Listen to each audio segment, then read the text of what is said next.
Assalamualaikum warahmatullahi wabarakatuh. Bismillahirrahmanirrahim. Alhamdulillahirabbil alamin wassalatu wassalamu ala asyrofil anbiya'i wal mursalin sayyidina maulana Muhammadin sallallahu alaihi wasallam wa ala alihi wa ashabihi ajmain amma ba'dah. Pada pertemuan kita yang keempat ini adalah membahas tentang materi yang keempat, yaitu tentang sumber-sumber ajaran Islam dan juga beberapa pokok-pokok ajaran agama Islam. Pada pertemuan kita kali ini sebenarnya memang ada presentasi makalah mestinya ya.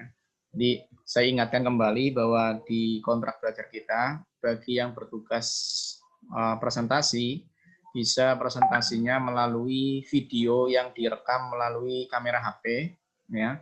Terus mungkin bisa diedit biar lebih bagus. Terus nanti dikirimkan pada saat mulai perkuliahan di Google Classroom, yang nantinya bisa dilihat oleh teman-teman yang lain dan nanti dikomentari oleh teman-teman yang lain, sekaligus juga mengirimkan makalah dan kalau bisa PPT-nya ke Google Classroom, ya. Nanti biar bisa dikomentari oleh teman-teman yang lain. Dan nanti saya beri waktu dari jam 10.15 kita memulai perkuliahan sampai jam 11, ya. Nanti jam 11 saya kirimkan link Zoom untuk nantinya saya akan menyampaikan materi dari apa yang sudah dipresentasikan itu, ya. Jadi dibagi waktunya supaya bisa waktu efisien, ya. Untuk sementara karena masih pertemuan kelompok yang satu, ya, masih belum paham mungkin atau masih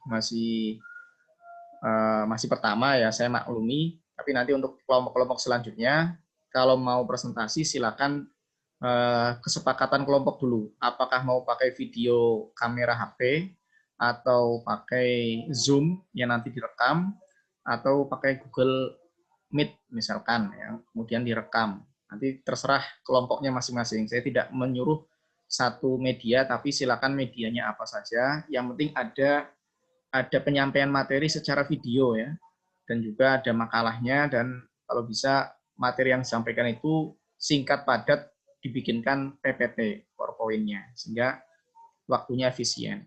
Oke.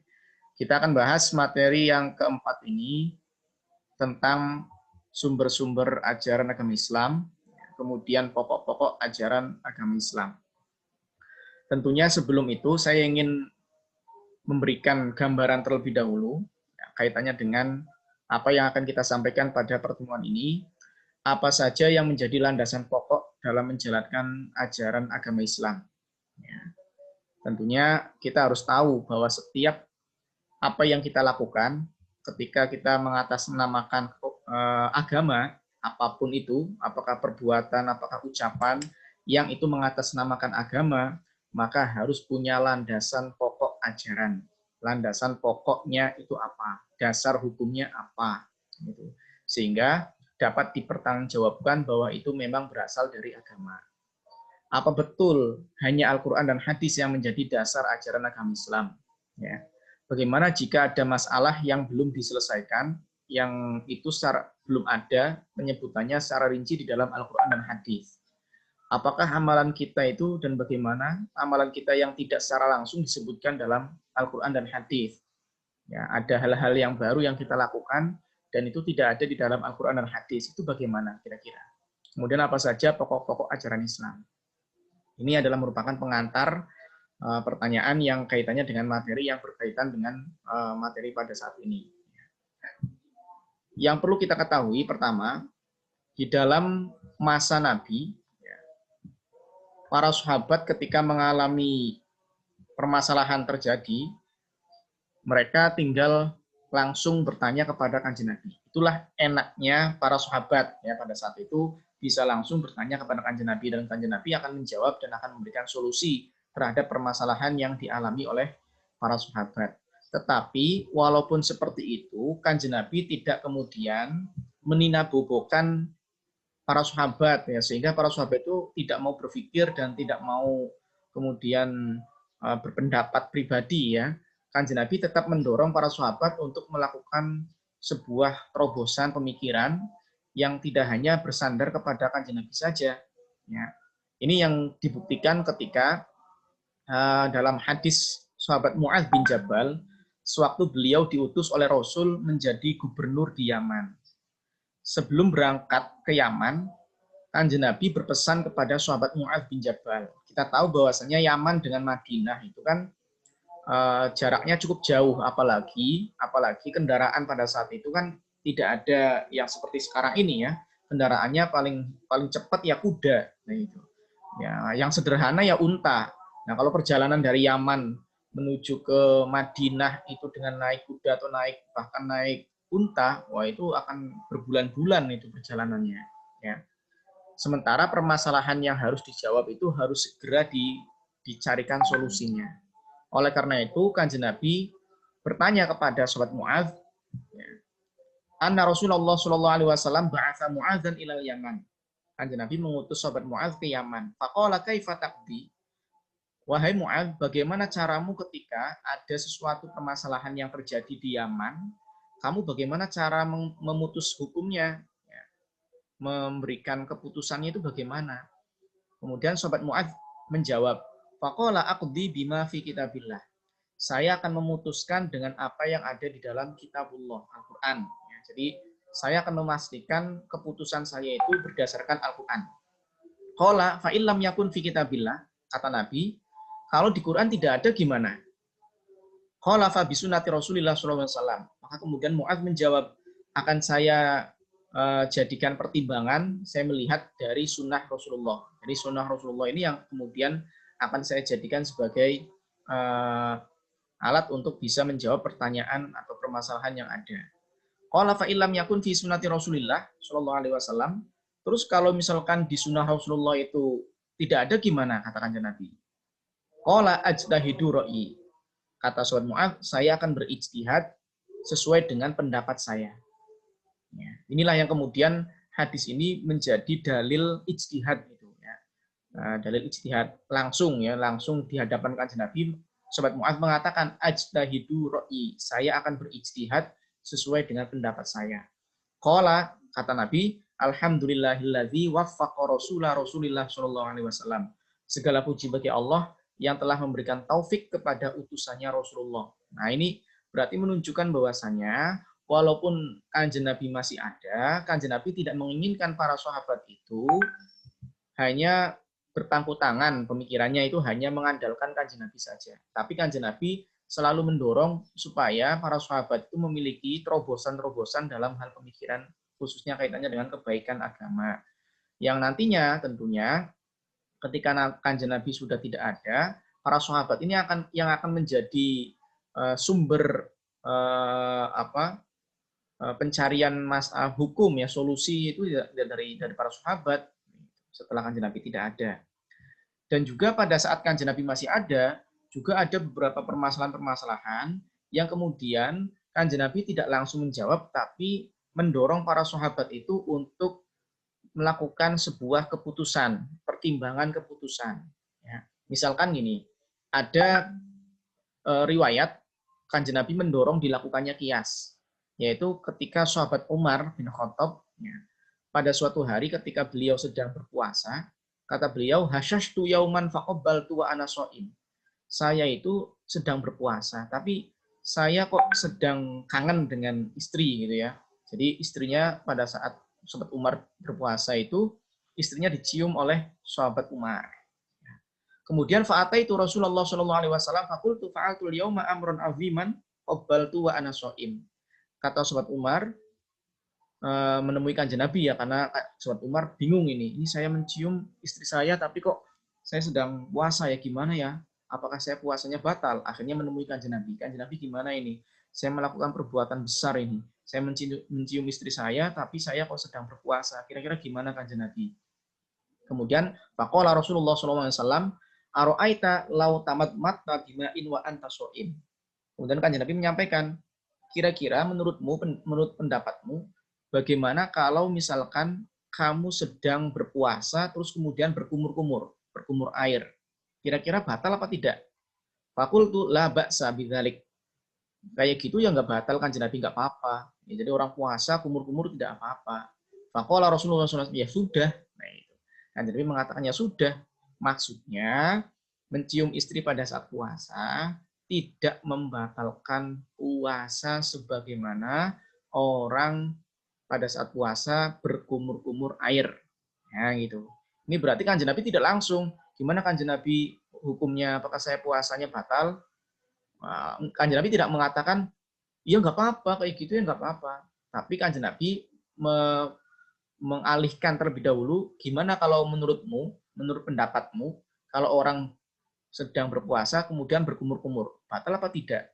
Nah, ini gambarannya namanya kias namanya. Jadi kan Nabi mendorong supaya sholat Umar ini melakukan kias, melakukan penyamaan antara kumur-kumur pada saat puasa dengan mencium istri pada saat puasa. Yang intinya sama-sama tidak membatalkan puasa, intinya kayak gitu. Kemudian ada kasus sholat asar di Bani Quraidah. Kanjeng Nabi itu pada saat perang Ahzab ya, di Yaumul Ahzab itu pernah menyampaikan seperti ini. La yusolliyanna ahadun al-asro illa fi Bani Quraidah. Kalian, salah satu masing-masing dari kalian, jangan sholat ya, kecuali nanti sholat asarnya di Bani Quraidah. Jadi nanti jangan sholat asar sampai kalian datang di Bani Quraidah. Ya. Akhirnya karena para sahabat banyak, ya, kemudian ada yang mungkin perjalanannya cepat dan bisa langsung di Bani Quraidah pada saat waktu asar, sehingga bisa berpuasa sholat asar di Bani Quraidah. Ada juga kelompok sahabat yang terlambat dalam perjalanan, sehingga mengakibatkan adanya perselisihan. Ini gimana ya? Kalau kita melanjutkan perjalanan sampai ke Bani Quraidah, ini kita akan tertinggal sholat asarnya karena kita kemungkinan besar nyampe di Bani Quraidah maghrib. Ini gimana ini kira-kira sholat asarnya? Kalau kita memaksakan sholat asarnya sampai di Bani Quraidah, nanti berarti sholat asarnya di waktu maghrib, berarti qadha. Ini gimana ya? Kalau sholatnya di jalan, Kanjeng Nabi mengatakan kalian jangan sholat sampai nyampe di Bani Quraidah. Itu gimana ya? Nah, akhirnya terjadilah perbedaan pendapat antara para sahabat. Ada yang sholat di jalan dengan mempertimbangkan bahwa sholat asar itu harus sesuai dengan waktunya, dan ada yang kemudian sholat asarnya di Bani Quraidah, yang kemungkinan besar itu adalah qadha sholat asarnya, karena mengikuti teks atau secara tekstual apa yang disampaikan oleh Kanjeng Nabi, jangan sholat asar sampai sudah datang di Bani Quraidah. Nah, kemudian hal ini disampaikan pada Kanjeng Nabi. Kanjeng Nabi gimana ini ya? Kira-kira yang kami lakukan ini kok ada dua pendapat yang berbeda, ini gimana? Kanjeng Nabi tersenyum dan tidak marah, tidak menyalahkan siapapun. Kemudian Kanjeng Nabi menyampaikan, kalian semua telah berpikir keras, telah melakukan ijtihad, telah mengerahkan semua kemampuan untuk melakukan memahami apa yang saya sampaikan, dan semua kalian dapat mendapatkan pahala. Ya. Orang yang ijtihad itu kan mendapatkan pahala. Kalau ijtihadnya benar, mendapatkan 2 pahala. Kalau ijtihadnya salah, ya mendapatkan 1 pahala.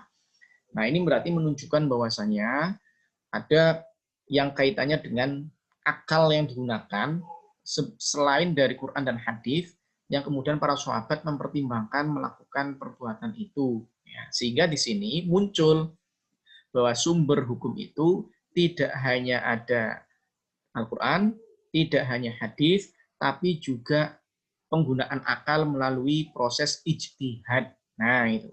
Nah, proses ijtihad ini itu harus sesuai dengan sumbernya. Nah, dalam kaidah atau dalam kaitannya dengan mata kuliah usul fikih itu ada beberapa sumber-sumber hukum Islam yang kemudian kalau dirinci seperti ini jadinya.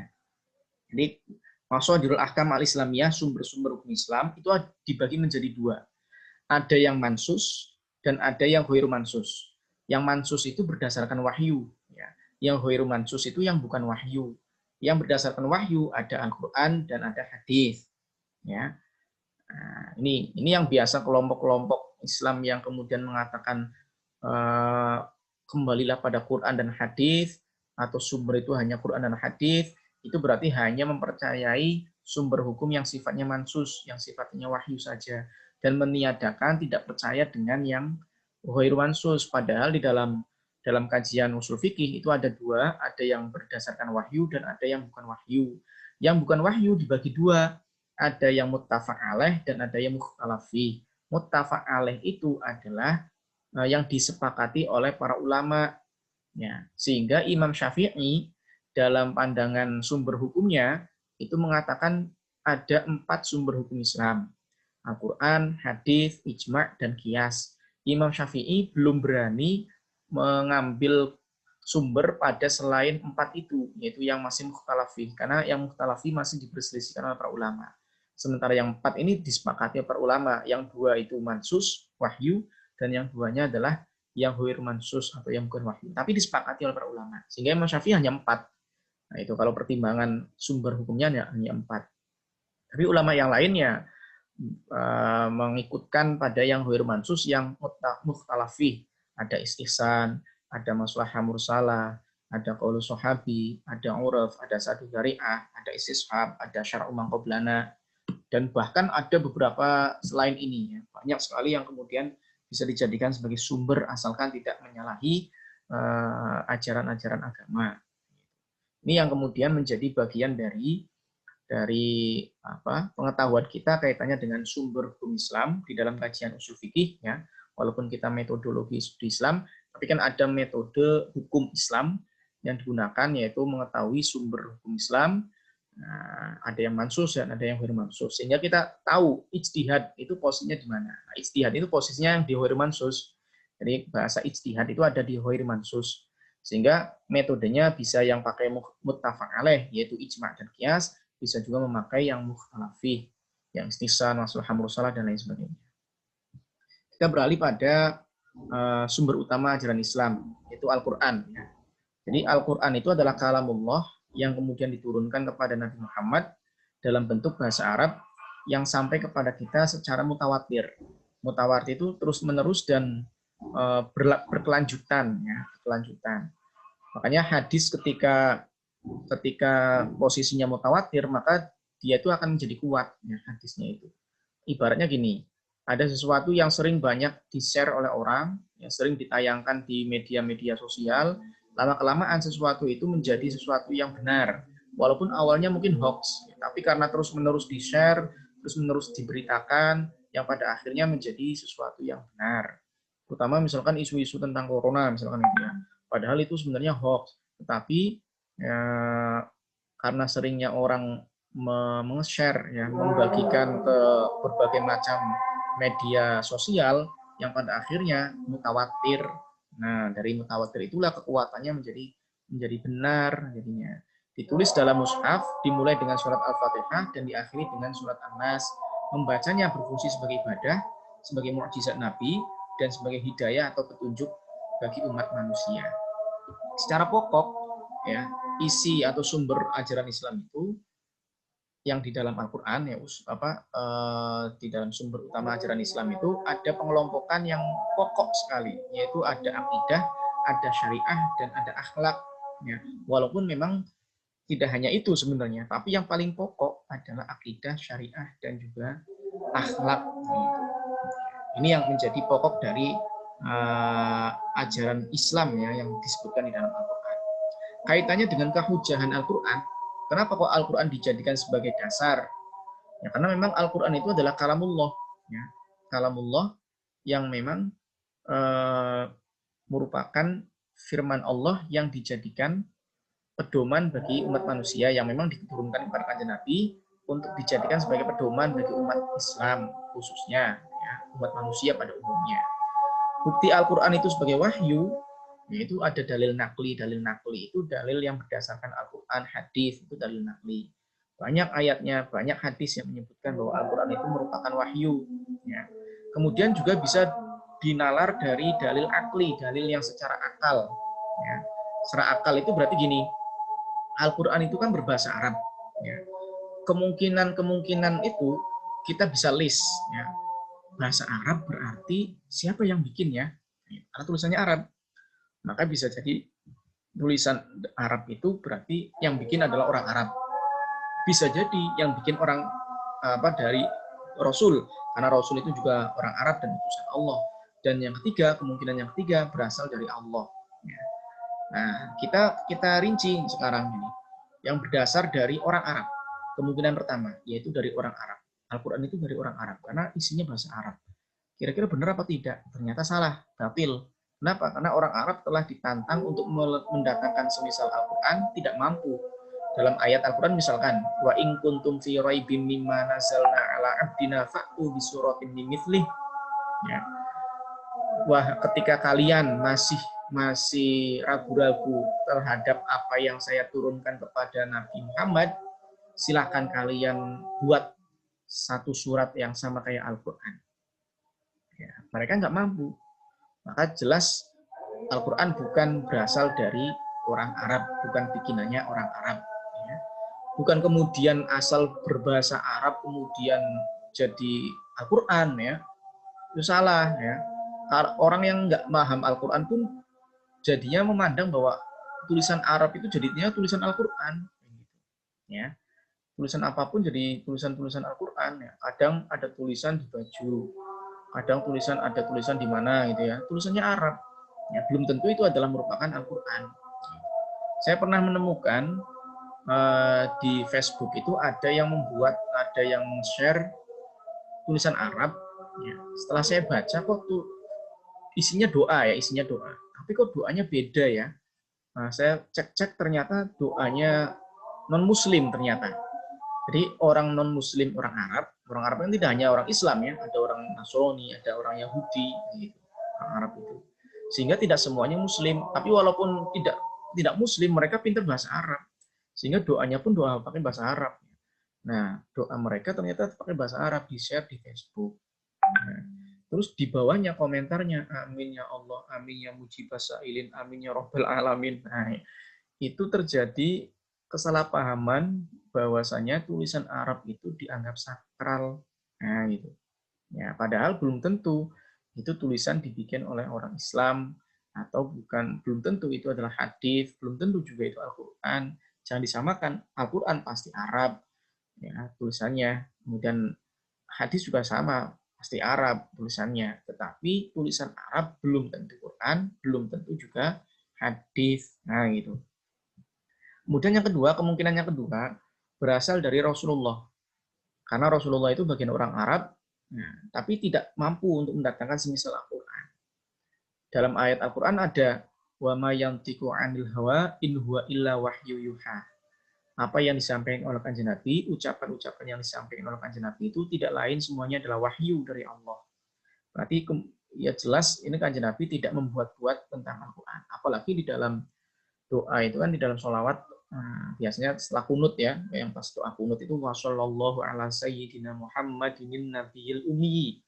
Ada ungkapan ummi. Ummi itu Kanjeng Nabi tidak bisa baca dan tidak bisa baca tulis ya. Tidak bisa baca tulis. Ini berarti baca tulis saja tidak bisa. Mana mungkin Kanjeng Nabi membuat Al-Qur'an. Nah, terus ilmunya Kanjeng Nabi dari mana? Padahal nggak bisa baca tulis. Itu langsung dari Allah. Itu langsung dari wahyu. Mama yantiqu 'anil hawa in huwa illa wahyu yuha. Nah, itu. Kemudian kaitannya dengan Al-Qur'an itu sendiri ya, yang kehujahan yang ketiga tentunya kalau tidak dari orang Arab, tidak dari Nabi, itu dari siapa? Ya Allah. Nah, disitulah kemudian kehujahan Al-Quran bahwa dijadikan sebagai dasar, dijadikan sebagai dalil, itu sangat kuat karena itu memang berasal dari Allah. Kemudian selanjutnya kaitannya dengan isi kandungan Al-Quran. Isi kandungan Al-Quran itu berbagai macam masalah, berbagai macam aspek kehidupan, semuanya dijelaskan di dalam Al-Quran. Memang ada yang rinci dan ada yang tidak rinci. Ya, termasuk sholat pun itu juga belum rinci di dalam Al-Quran itu. Ya, tetapi ke penyebutan dari aspek kehidupan itu semuanya ada. Ya, tinggal kita bagaimana kemudian menganalisis, kemudian menafsiri, ya, mentakwil dan lain sebagainya. Ada di antaranya hukum-hukum yang di dalam Al-Quran. Hukum mengatur hubungan Allah dengan manusia, ada misalkan ada tentang akidah, ada tentang ibadah, ada juga hukum yang mengatur hubungan manusia dengan dirinya sendiri. Ada hukum makan, ada hukum berpakaian, ada juga hukum tentang akhlak, haramnya berdusta, bohong, dan lain sebagainya. Kemudian ada hukum yang mengatur manusia dengan manusia lainnya, tentang kepemimpinan, kewajiban menegakkan hukum, nah itu. Kemudian ada kewajiban pemerintahan Islam berbuat adil, ya, kewajiban rakyat mentaati pemerintah, ya, dan lain sebagainya. Kemudian ada berbagai macam kisah-kisah para rasul tentunya yang menjadikan kita itu bisa mengambil intisari makna dari apa yang ada di dalam Al-Quran. Kemudian kalau hadis itu sebagai sumber ajaran Islam yang kedua ya. Nah, ada hadis itu secara makna itu adalah ucapan, perbuatan, dan ketetapan Nabi Muhammad yang terlepas dari hawa nafsu dan perkara-perkara yang tercela. Baik itu kanjeng Nabi sebelum diangkat menjadi Rasul, maupun yang sudah diangkat menjadi Rasul. Makanya gelar al-aminnya kanjeng Nabi, dapat dipercayanya kanjeng Nabi, jujurnya kanjeng Nabi itu dikenal sejak sebelum kanjeng Nabi menjadi Nabi dan Rasul. Cara berdagangnya kanjeng Nabi yang baik dan benar, ya, yang jujur, yang bertanggung jawab, nah itu semuanya juga sebelum kanjeng Nabi menjadi Nabi dan Rasul. Tapi bisa dijadikan sebagai panduan, yaitu pedoman kita dalam menjalankan perjalanan hidup, apakah itu kaitannya dengan ibadah, apakah itu kaitannya dengan usaha, dan lain sebagainya. Kemudian dari segi jumlah perawinya, hadis itu atau sunnah itu dibagi menjadi 3. Ada sunnah yang mutawatir, sunnah yang diriwayatkan oleh banyak perawi, ya, yang tadi saya sampaikan, ketika sesuatu berita itu banyak dikabarkan oleh banyak orang, di-share oleh banyak orang, maka berita itu akan menjadi kuat. Ya, bahkan kalaupun berita itu awalnya hoax, awalnya bohong, tapi karena banyaknya orang yang meng-share, banyaknya orang yang mengirimkan, bahkan memberitakan di surat kabar, di televisi, misalkan gitu, atau di YouTube, nah, banyaknya orang yang share seperti itu, akhirnya lama-lama kelamaan itu menjadi sesuatu yang benar. Makanya hadis sahih itu hadis yang kuat, itu adalah hadis sahih yang perawinya banyak yang meriwayatkan. Kemudian ada sunnah masyhur, sunnah yang diriwayatkan oleh 2 orang atau lebih yang tidak sampai mencapai mutawatir. Ya, 2 atau lebih yang sekiranya tidak mutawatir, ya, kurang dari mutawatir. Kemudian sunnah ahad. Kalau sunnah ahad itu hanya diriwayatkan oleh 1 perawi saja, sehingga kadang ini tidak kuat ya dalam segi jumlah perawinya, karena cuma 1 hadis ahad. Kemudian kalau dari segi bentuk matanya ada 3 sebenarnya, tapi kemudian kalau dirinci jadi jumlahnya ada 5. Ada hadis yang kauli ini berarti ucapan yang disampaikan oleh kanjeng Nabi. Ada hadis fi'li yang kemudian kanjeng Nabi melakukan perbuatan, kemudian para sahabat melihat dan menyampaikan kepada sahabat yang lain yang tidak hadir, yang tidak melihat bahwa kanjeng Nabi melakukan sesuatu.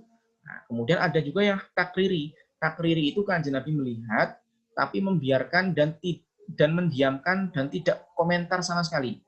Ya, no comment gitu ya. Nabi no comment ketika melihat sesuatu. Dibiarkan, didiamkan, tidak komentar sama sekali apa yang dilakukan oleh para sahabat. Ini namanya hadis takriri. Kemudian ada hadis hami. Hadis hami itu adalah cita-cita Nabi atau harapan Nabi yang belum tersampaikan, belum terrealisasi, ya, belum dilaksanakan. Di antaranya ada puasa pada tanggal 9 Muharram. Awalnya kan kanjeng Nabi menyuruh tanggal 10 Muharram. Nah, kemudian para sahabat protes kanjeng Nabi, kalau tanggal 10 Muharram saja berarti kita sama kayak orang Yahudi, sama kayak orang Nasrani. Gimana ini kanjeng Nabi supaya kita berbeda dengan mereka? Oke, tahun depan insya Allah kita lanjutkan tidak hanya tanggal 10-nya, tapi kita tanggal 9 juga puasa. Makanya kemudian disebut dengan puasa Tasu'a itu ya, pada 9 Muharram.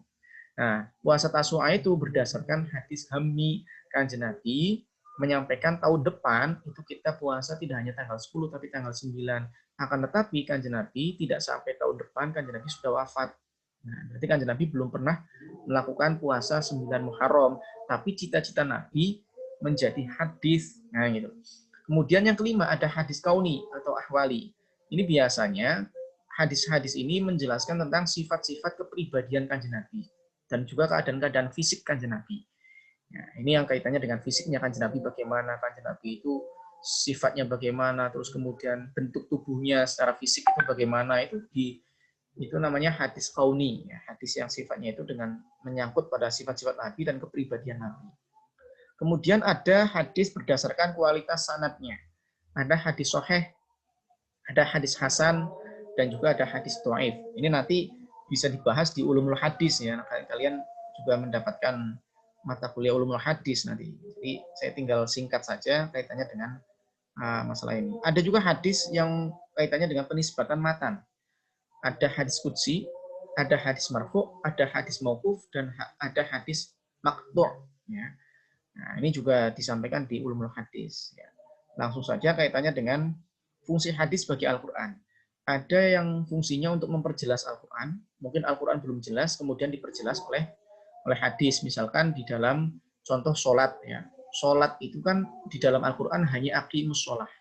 Baru di hadis dijelaskan sholat itu apa, gerakannya bagaimana, apa namanya sholatnya. Gitu.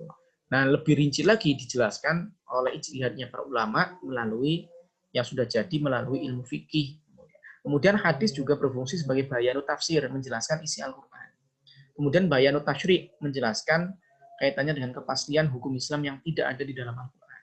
Dan yang keempat adalah membahas tentang penjelasan, hadis itu sebagai penjelasan atau pengganti ketentuan yang sudah ada di dalam Al-Quran. Jadi bisa dinasakh apa yang disebutkan di Al-Quran, bisa kemudian tidak dilaksanakan, tapi yang dilaksanakan apa yang ada di dalam hadis. Jadi menasakh, hadisnya menasakh apa ketentuan yang di dalam Al-Quran. Nah, itu. Kemudian selanjutnya kaitannya dengan ijtihad ya.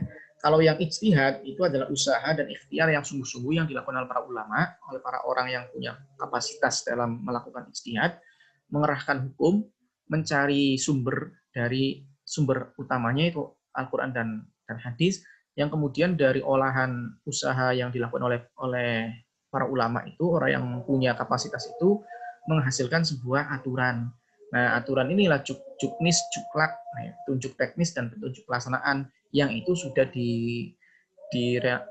ditentukan di dalam ilmu fikih. Jadi ilmu fikih itu adalah hasil ijtihad para ulama yang ulama berusaha sekuat tenaga untuk mengerahkan kemampuannya untuk mencari atau menggali hukum di dalam nas, baik itu Al-Quran maupun hadis. Nah, hasilnya itu kemudian disebut dengan fikih. Nah, fikih inilah adalah merupakan juknis atau juklak, petunjuk teknis dan petunjuk pelaksanaan kaitannya dengan ibadah. Ibaratnya undang-undang itu ada PP, ada keputusan menteri, ada surat